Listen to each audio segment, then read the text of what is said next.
Yan, araw ng Huwebes, July 11, 2024. Yan. Talagang ito na po ang ating harapin. Patbulan na po. Yan. Lagi po magsuot ng kaputi para hindi mabasa. Yan, bota para hindi ma-leptospirosis. Mga kaibigan, sana hindi tayo magkasakit. Dahil lang uso na naman po ngayon ng sipon, ubo, lagnat. Yan. Lagi po tayong magdala ng payong, kapote, bota para tayo ay safe lagi sa ating paruroonan man, sa trabaho man o sa anumang lakad. Yan, nilahan na po siya ng kapote ng kanyang anak na si 146. Dahil hindi po nakapagdala ng trapal.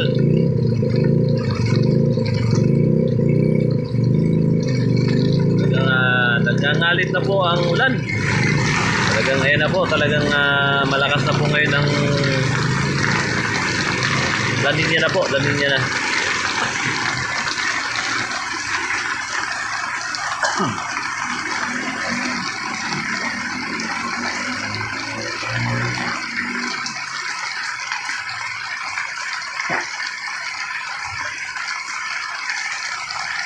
Ayan pre. Naka-safety ka na. Di mo na dala kanina? Ayan ang ating kasama katoda. Hindi nakapagdala ng kanyang kapote, nakatrapan. Na dalawang oras. Kapag sa unahan, saka lumakas ang ulan. Yun, basa. Ayan po si ating katoda na si 146. Ayan.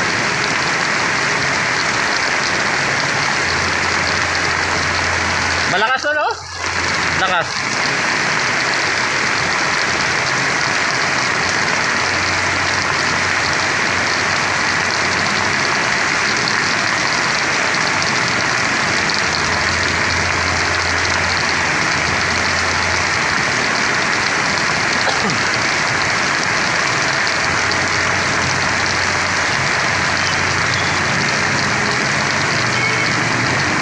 Ayan pong forklift, building forklift. Yan ay pinapapahan po ng bayan ng Pandi, ang dating palengke sa barangay Mapulanlupa. Kung sino mo po ang may gustong magupa, pwede po siyang kontakin. May number po dyan. Puntahan nyo na lang po dito sa along Angat Road, tapat ng PDA Complex. Yan, barangay Mapulanlupa.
Yan, konting ulan lang. Ayan, baha na po. Baha na po ang kalsada. Medyo dahan-dahan lang po ang mga tayo kasi may talsik po yan sa mga naglalakad.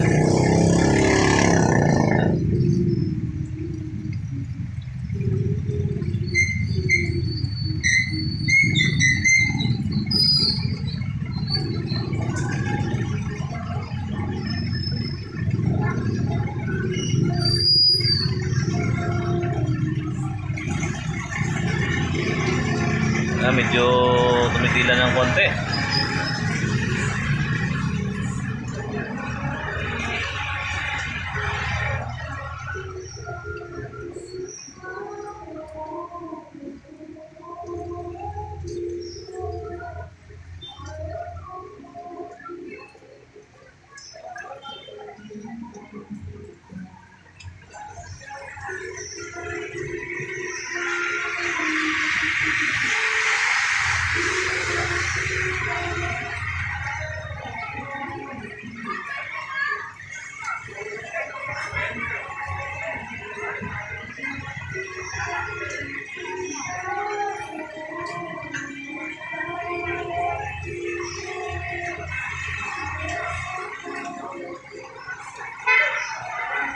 Yan, tumila na po. Wala pa rin pasahero.